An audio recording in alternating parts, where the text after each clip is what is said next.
I turned 5 locations in Tokyo into the coziest 3D animations, and throughout this video I'll drop some tips that can help you improve your own 3D scenes. I use Blender, but most of the tips can be done in other 3D softwares as well. Let's go to the first location.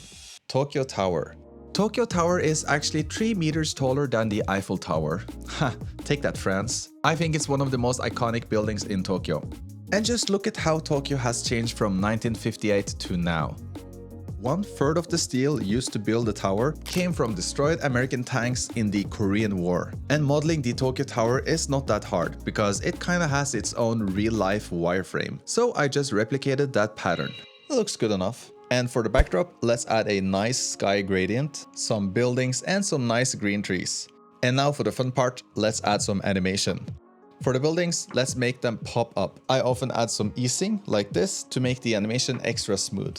I think that looks nice, but it still looks a little bit boring. However, I know a hack that have improved almost all my animations, and it's very easy to do. Let me show you. The idea is to, instead of having all the buildings pop up at the same time, we delay each building animation slightly so they pop up in succession. This technique works in any 3D software, and for Blender, there's a plugin that helps us do this much faster, called Commotion, and it's free. Just select the objects with animation and delay them. Easy peasy.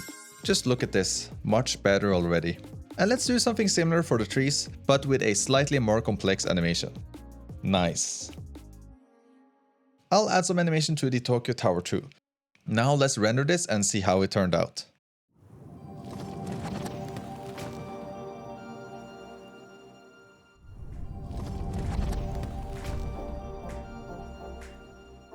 Next location, Taito Station. It's not a train station, but a game center. I'm from Norway and we don't really have arcade centers like this in Japan, but here they are everywhere. People are so dedicated that sometimes they bring their own towels and shoes just to play DDR or Mario Kart. And of course you can gamble, kinda, like this, my favorite machine, the Monster Energy hook machine. And it scams me every time. Taito Corporation was actually the developer of Space Invaders, which is why you see it in the logo. And by the way, you can actually import vector files to Blender, like this logo, so you don't have to model it from scratch. And this is how the scene looks now. I also made a bunch of arcade machines we can put inside, but we don't really see the inside, so I removed the roof and put some machines on top too. And I love this car, the K-Car van, so let's put this in front and maybe make it drive past in the animation. Remember how we used Commotion to delay the building animation? Yeah, let's apply the same technique here. Yeah, this looks kinda good. Let's see how it looks when it's lit and rendered.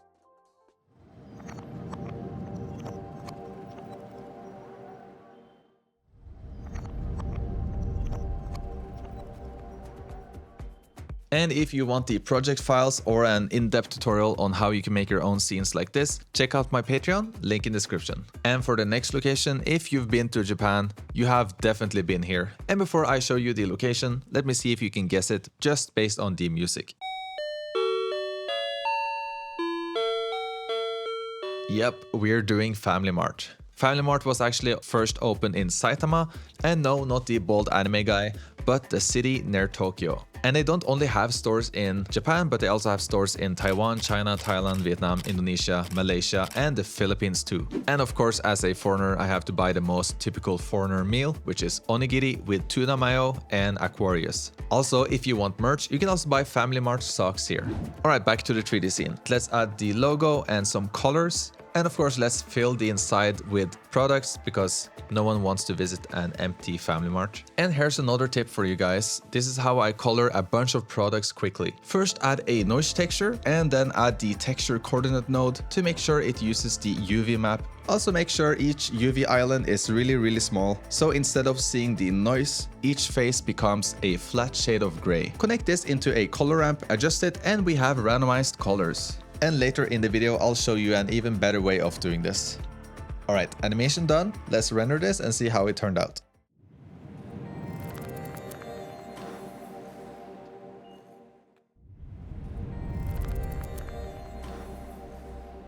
Alright, time for the oldest location in this video. And you might have been here too if you visited Tokyo.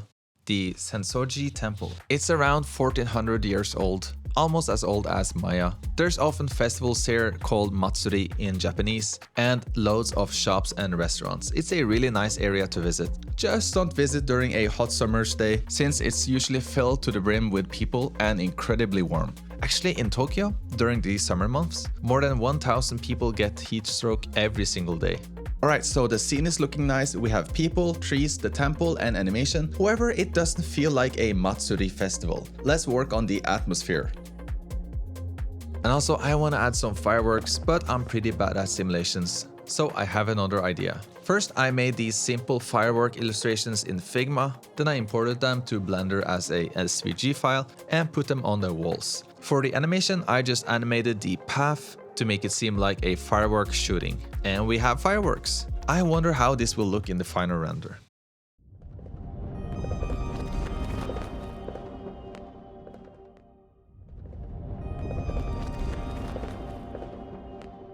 And before we do the last one, if you're enjoying this video, make sure to subscribe. I appreciate every single one of you. Okay, so next location might be an unexpected choice, but it is Matsumoto Kiyoshi. And what is that, you might ask? Well, it's a drugstore pretty much everywhere in Japan. And for every 2 convenience stores, there's about 1 drugstore here. They even sell alcohol and candy, which I guess is a great way to create new customers for them in the long term. Now, remember I mentioned another technique to color objects fast? Let me show you. Instead of using the UV map to change the color, we'll just connect the random output on a object info node to a color ramp. And boom, we have random colors. For the animation, I want the shutters to open and the products to jump out. Yeah, I think this looks cool. Now let's polish the animation and lighting, and let's see how the final render turned out.